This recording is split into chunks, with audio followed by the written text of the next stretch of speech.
আসসালামু আলাইকুম। Chart canvas চ্যানেলে সবাইকে স্বাগতম। আশা করি সবাই ভালো আছেন। আজকের ভিডিওতে আমরা স্কয়ার ফার্মার গত ৩ কোয়ার্টার বা ৯ মাসের ডেটা অ্যানালাইসিস করার চেষ্টা করব। ভিডিও শুরু করার আগে একটা ডিসক্লেমার দিয়ে নিচ্ছি। এই ভিডিওতে আমি কোনোভাবে স্কয়ার ফার্মা বা অন্য কোনো স্টক বাই বা সেল করার কোনো সাজেশন দিচ্ছি না। এই ভিডিওটা সম্পূর্ণ এডুকেশনাল ও ইনফরমেশনাল পারপাসে তৈরি করা। আর এই ভিডিওতে যেই মতামতগুলো দেওয়া হয়েছে এগুলা একান্তই আমার ব্যক্তিগত মতামত। তো এই মতামতের উপরে বেস করে কেউ কোনো ধরনের সিদ্ধান্ত নেবেন না। মনে রাখবেন, পুঁজিবাজার ঝুঁকিপূর্ণ, জেনে ও বুঝে বিনিয়োগ করুন। এই ভিডিওতে আমরা স্কয়ার ফার্মার জুলাই ২০২৩ থেকে মার্চ ২০২৪ এই ৯ মাস বা ৩ কোয়ার্টারের ডেটা অ্যানালাইসিস করার চেষ্টা করব। আজকের ভিডিওটার জন্য আমি বেশ অনেকটা এফোর্ট দিয়েছি এবং এই ভিডিওটা আপনাদের জন্য অনেকটুকুই ইনফরমেশনাল রাখার চেষ্টা করেছি। আপনারা হয়তো ভিডিওটা দেখলে বুঝতে পারবেন। সেক্ষেত্রে আমাদের ভিডিওটা ভালো লাগলে অবশ্যই আমাদের চ্যানেলটা সাবস্ক্রাইব করবেন এবং সম্ভব হলে আমাদের ভিডিওটা বাকিদের সাথে শেয়ার করবেন। এই ভিডিওতে একটা লাইক দেবেন। ভিডিও শুরু করা যাক। প্রথমেই আসি বেসিক ইনফোতে। Square pharma pharmaceutical and chemical সেক্টরের একটা স্টক এবং এটা এ ক্যাটাগরির একটা স্টক। এই স্টকটার ইয়ার এন্ড হয়ে থাকে জুন মাসে বা এটা একটা জুন ক্লোজিং স্টক। তারপরে আসা যাক শেয়ার হোল্ডিং প্যাটার্নস। মে ৩১, ২০২৪ সাল পর্যন্ত এই স্কয়ার ফার্মার স্পন্সর বা ডিরেক্টর হোল্ডিং ছিল ৩৫.৪৬%, ইনস্টিটিউট হোল্ডিং ছিল ১৫.১৭%, ফরেন হোল্ডিং ১৩.৭০ বা ৭০%, পাবলিক হোল্ডিং ৩৫.৬৭%। তো এটা যদি একটা কমেন্ট আমার করতে হয় সেক্ষেত্রে আমি বলবো যে স্পন্সর বা ডিরেক্টরদের কাছ থেকে আরেকটু শেয়ার হোল্ডিং থাকলে হয়তো আমার কাছে আরেকটু বেটার মনে হতো বা আরেকটু ভালো লাগতো আসলে। কারণ ডিরেক্টর হোল্ডিংটা একটা ভালো কোম্পানির জন্য যতটুকু ডিরেক্টর হোল্ডিং হওয়া উচিত সেই তুলনায় অনেকটা কম। আশা করি এটা ধীরে ধীরে বাড়বে, কারণ স্কয়ারে আমরা ইতিপূর্বে দেখতে পেয়েছি যে ডিরেক্টররা কিন্তু শেয়ার কিনছেন। তো আমরা আশা করতে পারি যে ভবিষ্যতে এটা হয়তো ধীরে ধীরে বাড়বে। যাই হোক, তারপর বিজনেস পারফরমেন্সে আসা যাক। বিজনেস পারফরমেন্সে প্রথমে যদি আমরা দেখি যে গ্রস প্রফিট মার্জিন, এটার কারেন্ট যে ৯ মাস, এই ৯ মাসের গ্রস প্রফিট মার্জিন ছিল 51%। আর গত বছর ৯ মাসে ছিল সেটা 50.97%। ৫ বছর আগে সেটা ছিল 50%। তো এটা কিন্তু দেখাই যাচ্ছে যে গত ৫ বছর ধরে অন্তত এটা কিন্তু 50% প্লাস করে গ্রস প্রফিট মার্জিন মেনটেন করতে পারতেছে। এটা কিন্তু খুবই ভালো একটা ডেটা। এটা আমরা বলবো যে খুবই পজিটিভ একটা ডেটা, কারণ গত ৫ বছর ধরে 50% প্লাস করে আসতেছে। এটা আসলেই খুবই প্রশংসনীয় একটা ব্যাপার। তারপর যদি বলা যায় operating profit margin, operating profit মার্জিনে কারেন্ট ইয়ারে অপারেটিং প্রফিট মার্জিন 29.02%। আর গত বছর ছিল 32.23%। আর ৫ বছর আগে সেটা ছিল 32.72%। তো এখানে আমরা দেখতেছি যে একটু কমতেছে এবং এই বছরটা কিন্তু গত বছরের চাইতেও বেশ খানিকটা বা অনেকটাই কমে গিয়েছে। এটা কেন কমেছে আমরা পরে আসবো এই ব্যাপারে।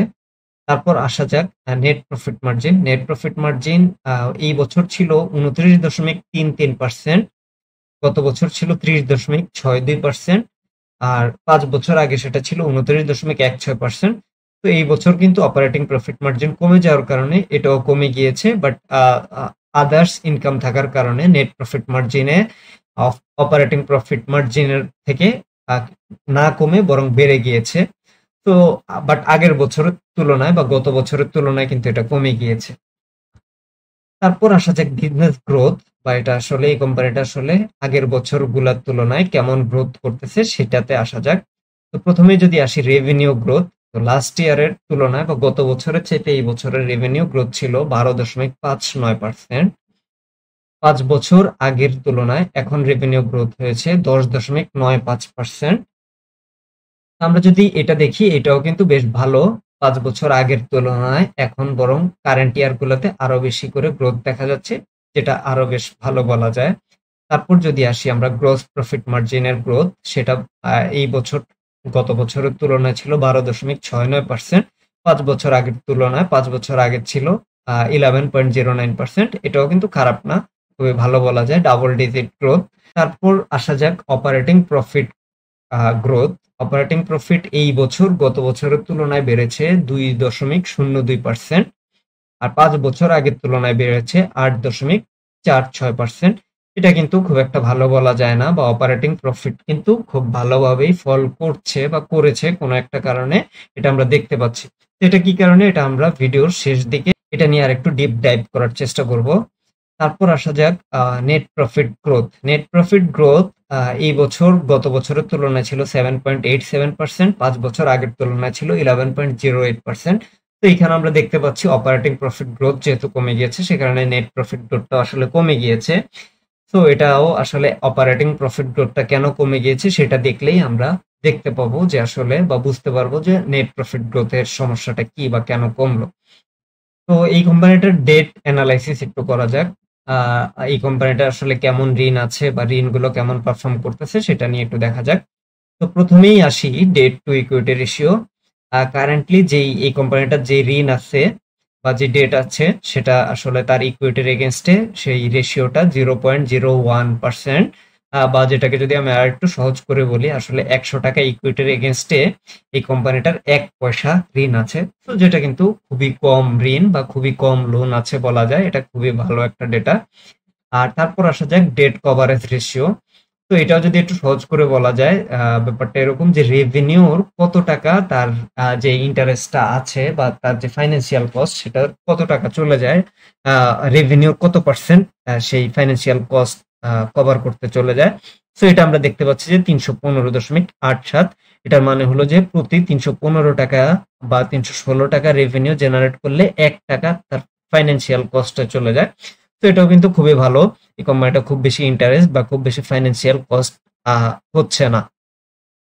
তারপর আসা যাক যে আর্নিংস ডিস্ট্রিবিউশন, এই কোম্পানিটাকে আর্নিংস কিভাবে বা কেমন ডিস্ট্রিবিউট করতেছে সেটা একটু আমরা দেখে নেই।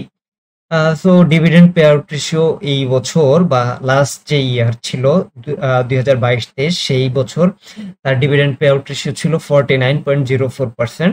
তা এর আগের বছর ছিল 48.76%। 5 বছর আগে ছিল 26.20%।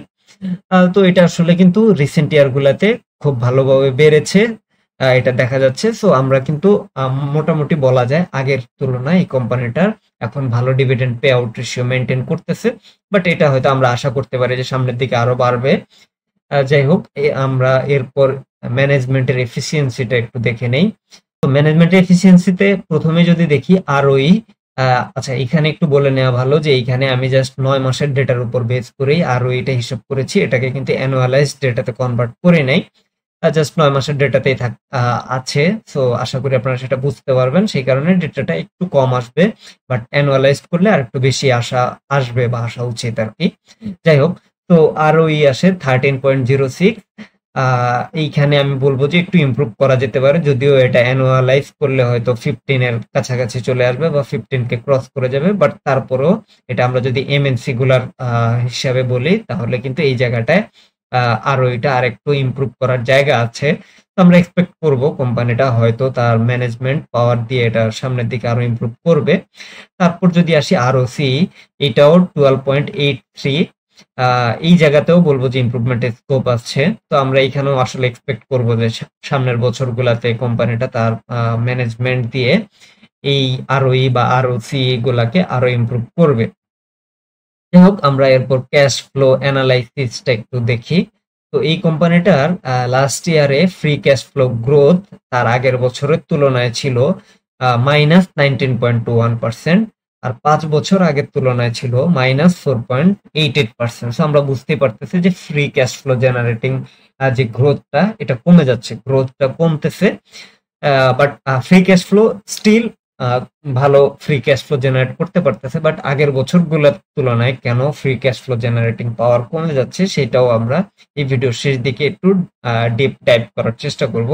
তো এরপর যদি আসা যায় ভ্যালুয়েশন, এই কোম্পানিটার আমরা জাস্ট কয়েকটা মেজারমেন্টে, খুবই নোন কিছু মেজারমেন্টে আমরা ভ্যালুয়েশন করার চেষ্টা করেছি। তো প্রথমেই আসা যাক পি বা প্রাইস টু আর্নিংস রেশিও। এই কোম্পানিটার কারেন্টলি আনঅডিটেড যে পিটা আছে সেটা 8.22। এটা কিন্তু অডিটেড না, বা কারেন্ট যে পিটা আছে অ্যানুয়ালাইজ করে নেয়ার পরে যে পিটা আসে সেই পিটা। তো এটা বলা যায় আসলে খুবই ভালো, কারণ 8.22 এই একটা ফান্ডামেন্টাল স্টকের জন্য এটা কিন্তু খুবই ভালো একটা পি বলা যায়। তারপর যদি আমরা বলি যে ফ্রি ক্যাশ ফ্লো মাল্টিপল, সেক্ষেত্রেও এটা 22.60। এটাও কিন্তু খুব একটা খারাপ না আসলে, বাট যেহেতু ফ্রি ক্যাশ ফ্লো ইদানিং কালে কমে গিয়েছে কোনো একটা কারণে, যেটা আমরা পরে বিস্তারিত দেখব, সেক্ষেত্রে সেই ফ্রি ক্যাশ ফ্লোটা যদি বেড়ে যায় বা আগের মতো আবার যদি হয়, সেক্ষেত্রে কিন্তু ফ্রি ক্যাশ ফ্লো মাল্টিপল আরো বেড়ে যাবে। এরপর এই কোম্পানিটার আমরা পি হিস্ট্রিটা বা প্রাইস টু আর্নিংস হিস্ট্রিটা একটু দেখে নেই। তো এই কোম্পানিটার 2019 থেকে জুন 2019 থেকে এখানে ডেটা দেয়া আছে। তো আমরা দেখতে পাচ্ছি যে এই কোম্পানিটা কিন্তু পি কোনো এক সময়ে 15-র উপরে বা 16 এর মতো ছিল, কিন্তু 16-17 এর কাছাকাছি ছিল। এটা গত 5 বছরে কমতে কমতে এখন 8 পয়েন্ট সামথিং বা 9 এর কাছাকাছি এসে ঠেকেছে। তো আমরা কিন্তু এটা মার্কেট বুল রানে বা বুল মার্কেটে এটা হয়তো 15-16 বা এর কাছাকাছি চলে যাবে, এরকমটা যদি আমরা এক্সপেক্ট করি, খুব একটা কিন্তু আনরিয়ালিস্টিক এক্সপেকটেশন হবে না। আমরা হয়তো চাইলে এরকমটা এক্সপেক্ট করতেই পারি এই কোম্পানিটার কাছ থেকে। যাই হোক, এরপর এই কোম্পানিটার ইন্ডাস্ট্রি অ্যানালাইসিস একটু দেখা যাক। তো এখানে যে ডেটাটা, এটা IQVIA এর Q1 বা 2024-এর জানুয়ারি টু মার্চের যেই ডেটা সবগুলা কোম্পানির, তো ওই ডেটাটা এখানে দেয়া আছে। তো ওই ডেটা অনুযায়ী 2024-এর জানুয়ারি থেকে মার্চ পর্যন্ত ফার্মা সেক্টরের রেভিনিউ গ্রোথ হয়েছে কিন্তু 4.19%। সেখানে আমরা কিন্তু দেখেছি যে এই কোম্পানিটা যদি আমরা জাস্ট ফার্স্ট কোয়ার্টারের রেভিনিউ গ্রোথ বলি, সেখানে কিন্তু 8+ ছিল। যদিও এইখানে আমি যে চার্টটা তুলেছি, এই চার্টে বলা আছে যে স্কয়ার ফার্মার কিন্তু রেভিনিউ 3.57% কমে গিয়েছে, বাট এটার একটা রিজন আছে, এখানে আমি একটু বলে নেই। স্কয়ার ফার্মার আরেকটা সাবসিডিয়ারি কোম্পানি আছে যেটার নাম স্কয়ার লাইফ সায়েন্স। তো রিসেন্টলি স্কয়ার ফার্মা যেটা করেছে, তাদের বেশ কিছু প্রোডাক্ট স্কয়ার ফার্মাসিউটিক্যালস থেকে স্কয়ার লাইফ সায়েন্সে নিয়ে গিয়েছে। তো ওই স্কয়ার ফার্মাসিউটিক্যালস এরও কিন্তু মোটামুটি 100% এর মতো মালিকই কিন্তু স্কয়ার ফার্মা নিজে। তো square farmer product square life সায়েন্সে নিয়ে যাওয়ার ফলে যেটা হয়েছে যে স্কয়ার ফার্মার যে স্ট্যান্ড অ্যালোন অ্যানুয়াল রিপোর্ট, সেখানে কিন্তু দেখা যাচ্ছে যে রেভিনিউ কমে গিয়েছে, বাট আমরা যদি কনসোলিডেট যেই ফাইন্যান্সিয়াল ডেটা সেখানে যদি দেখি, সেক্ষেত্রে দেখতে পাবো কিন্তু সেটা বেড়ে গিয়েছে।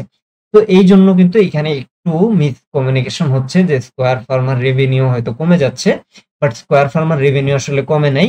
স্কয়ার ফার্মার রেভিনিউটা কিন্তু স্কয়ার লাইফ সায়েন্সে চলে গিয়েছে, যেটা আবার কিন্তু কনসোলিডেট যেই আমাদের রিপোর্টটা আছে, ফাইন্যান্সিয়াল রিপোর্টটা আছে, সেটাতে কিন্তু রিফ্লেক্ট করতেছে।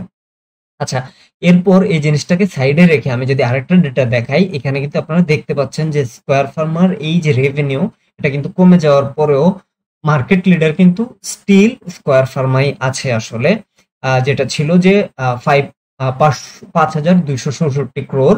আর সেকেন্ড আছে ইনসেপ্টা 3,738 ক্রোর। তো ইনসেপ্টার যদি আমরা এইখানে গ্রোথটা দেখি, সেটা ছিল 6.52, বাট আমরা স্কয়ার ফার্মারটা হিসাব করে দেখেছি 8 পয়েন্ট সামথিং ছিল। তো আসলে স্কয়ার ফার্মার যা তার যে ইমিডিয়েট যেই কম্পিটিটর, তাকেও কিন্তু তার চাইতে কিন্তু স্টিল বেটার পারফর্ম করতেছে। যাই হোক, এইটা কিন্তু আমরা মোটামুটি এই ডেটাটা দেওয়ার চেষ্টা করেছি, যাতে আপনারা ইন্ডাস্ট্রি সম্পর্কে বা ফুল ইন্ডাস্ট্রিতে কি হচ্ছে সেটা সম্পর্কে একটা আইডিয়া পান। তো ইন্ডাস্ট্রিতে স্টিল স্কয়ার ফার্মা কিন্তু তার পজিশন ধরে রেখেছে, এবং সে নতুন করে আরো মার্কেট বা পজিশন গেইন করতেছে, হুইচ ইজ ভেরি গুড। এরপর আসা যাক এই কোম্পানিটার কিছু স্ট্রেংথ এন্ড অপরচুনিটিস নিয়ে। তো প্রথমেই যদি আসি যে এই কোম্পানিটা মার্কেট লিডার ফার্মা সেক্টরের, এটা কিন্তু খুবই ভালো। একটা কোম্পানি যখন মার্কেট লিডার হয়, তখন কিন্তু কাস্টমার এন্ডও তার একটা ডিমান্ড থাকে বা তার একটা গুড উইল থাকে। তো ওইটাকে কিন্তু স্কয়ার ফার্মা খুব ভালোভাবেই কাজে লাগাচ্ছে, এটা আমরা মোটামুটি দেখতে পাচ্ছি। তারপর যেটা যে এই কোম্পানিটার রেভিনিউ গ্রোথ কিন্তু ডাবল ডিজিট একটা রেভিনিউ গ্রোথ আমরা দেখতে পাচ্ছি, এবং যেটা কিন্তু আগের বছরের তুলনায় এই বছরগুলাতে বাড়তেছে, এটাও কিন্তু খুব ভালো একটা জিনিস। তারপর যেটা যে এই কোম্পানিটার আসলে এই যে এখন যেহেতু ইন্টারেস্ট রেট বাড়তেছে, সেই সময় আসলে যে কোম্পানিগুলার অনেক বেশি ডেট আছে, তারা কিন্তু একটা বাজে অবস্থায় পড়ে যাবে, বা তাদের ফাইন্যান্সিয়াল কস্ট কিন্তু অনেক বেড়ে যাবে। বাট স্কয়ার ফার্মা কিন্তু অলমোস্ট জিরো ডেট একটা কোম্পানি, সেক্ষেত্রে কিন্তু এর ওই ধরনের কোনো চিন্তার কোনো কারণ নেই আসলে। এরপর স্কয়ার ফার্মার আরেক একটা সাবসিডিয়ারি কোম্পানি আছে যেটা square Pharma Kenya EPZ limited, বা যেটা স্কয়ার ফার্মা কেনিয়ার ফ্যাক্টরি। তো ওই ফ্যাক্টরির আমরা যদি ফাইন্যান্সিয়াল ডেটাটা দেখি, সেক্ষেত্রে আমরা দেখতে পেয়েছি যে এই কারেন্ট ইয়ারের ফার্স্ট কোয়ার্টারে তারা রেভিনিউ জেনারেট করেছে 2.21 crore। সেকেন্ড ইয়ারে সেটা ফার্স্ট ইয়ার সহ হয়ে গিয়েছে 6.23 crore। আর থার্ড ইয়ারে ফার্স্ট দুই কোয়ার্টার সহ হয়ে গিয়েছে 15.56 crore। স্টিল এটা কিন্তু অনেক ভালো বাড়তেছে, কারণ আপনি যদি দেখেন যে ফার্স্ট কোয়ার্টারের তুলনায় সেকেন্ড কোয়ার্টারে কিন্তু অলমোস্ট ডাবল গ্রোথ দেখিয়েছে। থার্ড কোয়ার্টারেও কিন্তু আবার সেই একই হিসাব দেখা যাচ্ছে। তো আমরা দেখতে পাচ্ছি যে স্কয়ার ফার্মার যে কেনিয়ার মার্কেট, সে কিন্তু আস্তে আস্তে ওই মার্কেটটা গ্র্যাব করার চেষ্টা করতেছে। এখানে কিন্তু আমরা খুব ভালো একটা গ্রোথ দেখতে পাচ্ছি, এটা কিন্তু খুবই ভালো একটা দিক স্কয়ার ফার্মার জন্য। আর যেটা কিন্তু একই সাথে আমাদের যে রেভিনিউ গ্রোথ আগের বছরগুলোর তুলনায় এখন বাড়তেছে, আমরা যে ডেটাটা দেখেছি, এটাও কিন্তু আরেকটা রিজন সেটার পেছনে। এরপর এই কোম্পানিটা কিন্তু ডিভিডেন্ড পে আউট বা ডিভিডেন্ড ইল্ডটাও বেশ ভালো। আর ইদানিং বছরগুলাতে বা রিসেন্ট ইয়ার গুলাতে এসে কিন্তু ডিভিডেন্ড পে আউট রেশিওটাও আস্তে আস্তে বাড়াচ্ছে কোম্পানিটা, যেটা কিন্তু ইনভেস্টরদের জন্য গুড নিউজ বা গুড সাইড। এরপর আমি আরেকটা জিনিস আপনাদের সাথে শেয়ার করতে চাই, যেটা আসলে এখনো যেটা রিফ্লেকশন তার ফাইন্যান্সিয়াল ডেটাতে আমরা দেখতে পাই নাই, বাট আমরা হয়তো সামনের দিনগুলোতে দেখতে পাবো, এক্সপেক্ট করতে পারি। সেটা হলো যে একটা ইন্টারন্যাশনাল নিউজ বা ইন্টারন্যাশনাল নিউজ পেপারের নিউজ। তো ইন্টারন্যাশনাল নিউজ পেপারে যে জিনিসটা আমরা দেখতে পাই যে ওষুধের কাঁচামাল যে জিনিসটা বা র মেটেরিয়ালস, সো ওইটা হলো অ্যাক্টিভ ফার্মাসিউটিক্যাল ইনগ্রেডিয়েন্টস বা এপিআই। তো ওই জিনিসটার দাম কোভিড-19 অনেক বেশি বেড়ে গিয়েছিল, বাট 2024 এসে কোভিড-19 তুলনায় অলমোস্ট 50% কমে গিয়েছে। তো এই জিনিসটা এখন কিন্তু স্কয়ার ফার্মা যদি তার এপিআই বাইরের থেকে কিনে আনে, আশা করা যায় যে সামনের দিকে অনেক কম দামে কিনে আনতে পারবে। তো যেটার ফলে কিন্তু আরেকটা জিনিস হবে যে স্কয়ার ফার্মার যেই গ্রোস প্রফিট মার্জিন, ওইখানে কিন্তু আমরা দেখতে পারবো যে হয়তো গ্রোস প্রফিট মার্জিন আগের চাইতে কিছুটা বেড়ে যাবে, কারণ কস্ট অফ গুডস সোল্ড কমে যাবে, বা র মেটেরিয়াল কস্ট যদি কমে যায় তাহলে আসলে প্রোডাক্টের ম্যানুফ্যাকচারিং কস্ট কমে যাবে। তো এটা কিন্তু হয়তো সামনের দিকে এটার একটা ইফেক্ট তার ফাইন্যান্সিয়াল ডেটাতে হয়তো আমরা দেখতে পারি। এটা এখনো ফাইন্যান্সিয়াল ডেটাতে রিফ্লেক্টেড হয় নাই, বাট হয়তোবা অদূর ভবিষ্যতে এটা একটা গুড নিউজ হয়ে আসতে পারে। আর এছাড়াও এই দিকগুলার বাইরেও আরেকটা জিনিস আমি বলতে চাই যে আমাদের কারেন্ট যে বাজেটটা দেওয়া হয়েছে, সেখানে কিন্তু কিছু জিনিসে স্কয়ার ফার্মা একটু অ্যাডভান্টেজ পাবে। যেমন আমি যদি একটা বলি যে অ্যাজিথ্রোমাইসিন বা অ্যাজিথ যেই ওষুধটা আছে, এটা কিন্তু আমাদের যেই ডেইলি এসেনশিয়াল প্রোডাক্টস এর মধ্যে অ্যাড করা হয়েছে, সেক্ষেত্রে কিন্তু এটা ইম্পোর্টের ক্ষেত্রে বা এটার এপিআই ইম্পোর্টের ক্ষেত্রে স্কয়ার ফার্মা কিন্তু একটু বেনিফিট পাবে, বা ফার্মাসিউটিক্যালস কোম্পানিগুলো একটু বেনিফিট পাবে। এছাড়াও আমরা দেখতে পেয়েছি কারেন্ট বাজেটে কিন্তু আসলে ফার্মাসিউটিক্যালস বা চিকিৎসা খাতে বেশ কিছু জিনিসের জন্য সুবিধা রাখা হয়েছে, যেমন চিকিৎসা খাতের কিছু মেশিনারিজ বা কিছু ওষুধের জন্য কিন্তু কিছু অ্যাডভান্টেজ রাখা হয়েছে, যেটার একটা অ্যাডভান্টেজ হয়তো স্কয়ার ফার্মাও পাবে এজ এ ফার্মাসিউটিক্যালস কোম্পানি। তারপর আসা যাক এই কোম্পানির রিস্ক অ্যান্ড চ্যালেঞ্জেস গুলা নিয়ে। তো প্রথমে যেটা আমরা দেখে এসেছি ইতিপূর্বে আমাদের ডেটাতে, যে অপারেটিং প্রফিট কিন্তু অনেকটা কমে গিয়েছে। তারপর যেটা ছিল যে ক্যাশ ফ্লো কমে গিয়েছে। তো এই জিনিসগুলা চলেন একটু আমরা ডিপ ডাইভ করি, এই জিনিসগুলা কেন কমলো বা কি কারণ, এটা একটু আমরা দেখি। তো প্রথমেই আসি অপারেটিং প্রফিট মার্জিন কেন কমে গিয়েছে, এটা একটু দেখার চেষ্টা করি। তো এটা আমরা অ্যানালাইসিস করে যে জিনিসটা দেখতে পেয়েছি, এই কোম্পানিটার কিন্তু অ্যাডমিনিস্ট্রেটিভ এক্সপেন্স কিছুটা বেড়ে গিয়েছে। সেটা কত ছিল? 8.19%। বাট এটা কিন্তু খুব বেশি সমস্যা না, কারণ অ্যাডমিনিস্ট্রেটিভ এক্সপেন্স কিছুটা বাড়বে, এমপ্লয়ীদের স্যালারি বাড়বে, যেহেতু ইনফ্লেশন চলতেছে বা বিভিন্ন কারণে এমপ্লয়ীদের স্যালারি বাড়বে, এটাই খুবই স্বাভাবিক। অ্যাডমিনিস্ট্রেটিভ এক্সপেন্স 8.19%, এটা কিন্তু খুব বেশি না, কারণ তার রেভিনিউ গ্রোথ ছিল 12%-এর মতো। সো ওই তুলনায় কিন্তু এটা খুব বেশি না। বাট আরেকটা যেটা আমরা জিনিস খেয়াল করেছি যে এই কোম্পানিটা সেলিং অ্যান্ড ডিস্ট্রিবিউশন এক্সপেন্স অনেকটাই বেড়ে গিয়েছে, যেটা সেলিং এন্ড ডিস্ট্রিবিউশন এক্সপেন্স বেড়েছে অলমোস্ট 23.63%। এটা কিন্তু একটু অ্যালার্মিং। সো এই জিনিসটাকে আমরা আরেকটু ডিপ টাইপ যখন দিলাম, আমরা দেখতে পেলাম যে এই কোম্পানিটা কিছু স্পেশাল ডিসকাউন্ট দিয়েছে তাদের কিছু প্রোডাক্টে, যেটা ডিটেইলড আমরা অ্যানুয়াল রিপোর্টে হয়তো পাবো।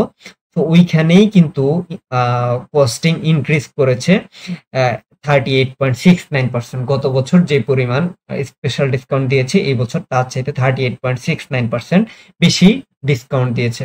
তো এই জায়গাটায় আমরা বলতে পারি যে একটা কোম্পানি যখন স্পেশাল ডিসকাউন্ট দেয় সেক্ষেত্রে কিন্তু ওই কোম্পানিটার আসলে কিছু মোডস থাকে, যেমন হয়তো কিছু ডিসকাউন্টের মাধ্যমে সে হয়তো আরো মার্কেট গ্র্যাব করতে চায় বা বেশ কিছু মোডস বা মার্কেটিং স্ট্র্যাটেজি হিসাবে করে থাকে। তো এই কোম্পানিটার ম্যানেজমেন্টকে যেহেতু আমরা ভরসা করতেছি, আমরা বলতে পারি যে এইখানে সে যেহেতু স্পেশাল ডিসকাউন্টে এত টাকা ব্যয় করতেছে, আশা করতেছি আমরা সেটা হয়তো অদূর ভবিষ্যতে সেটার একটা ফলাফল বা সেটার একটা ইফেক্ট আমরা হয়তো তার অ্যানুয়াল রিপোর্টে বা ফাইন্যান্সিয়াল ডেটাতে হয়তো দেখতে পাবো, যেটা হয়তো পজিটিভ হয়ে আসবে, আমরা সেরকমটা এক্সপেক্ট করব। তো এইসব কারণেই কিন্তু মোটামুটি অপারেটিং প্রফিট মার্জিন কমে গিয়েছে।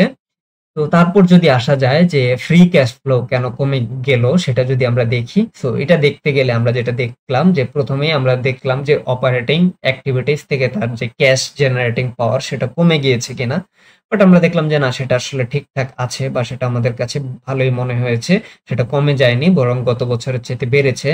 তাহলে তার মানে সে আসলে ইনভেস্টিং এ বেশি টাকা খরচ করতেছে।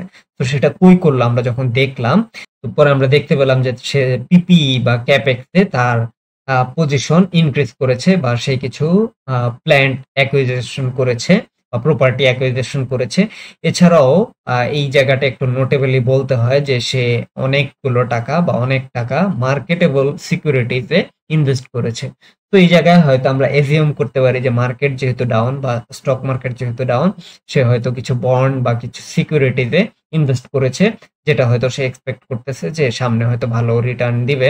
তো এখানে কিন্তু অনেক টাকা ইনভেস্ট করেছে, যে কারণে ফ্রি ক্যাশ ফ্লো কমে গিয়েছে। তার মানে আসলে ফ্রি ক্যাশ ফ্লো যেটা কমে গিয়েছে এটা আসলে এখন পর্যন্ত আমাদের জন্য রেড অ্যালার্ম বা রেড সাইন আমরা বলতে পারি না। এটা এখন পর্যন্ত আসলে নো প্রবলেম। আমরা এটার সাথে হয়তো মার্কেট যখন উঠে যাবে বা মার্কেট যখন উঠে যায় সে তখন হয়তো যে মার্কেটেবল সিকিউরিটিজ এগুলা সেল করে সে কিছু ক্যাপিটাল গেইন করবে, যেটা হয়তো আমরা তার ফাইন্যান্সিয়াল রিপোর্টে বা আমরা যারা ইনভেস্টর আছি সেটা হয়তো অ্যাজ এ ডিভিডেন্ড আমরা হয়তো পেয়ে যাব। এটাই ছিল আমাদের আজকের ভিডিও। আজকের ভিডিওটার জন্য আমরা অনেক বেশি এফোর্ট দিয়েছি এবং একটু ডিটেইলডে অ্যানালাইসিস করার চেষ্টা করেছি। আমাদের ভিডিওটা যদি ভালো লেগে থাকে আমাদের চ্যানেলে সাবস্ক্রাইব করবেন এবং অবশ্যই ভিডিওটাতে একটা লাইক দিবেন আর কমেন্টে জানাবেন নেক্সট কি ধরনের ভিডিও আপনারা দেখতে চান। ধন্যবাদ সবাইকে। আসসালামু আলাইকুম।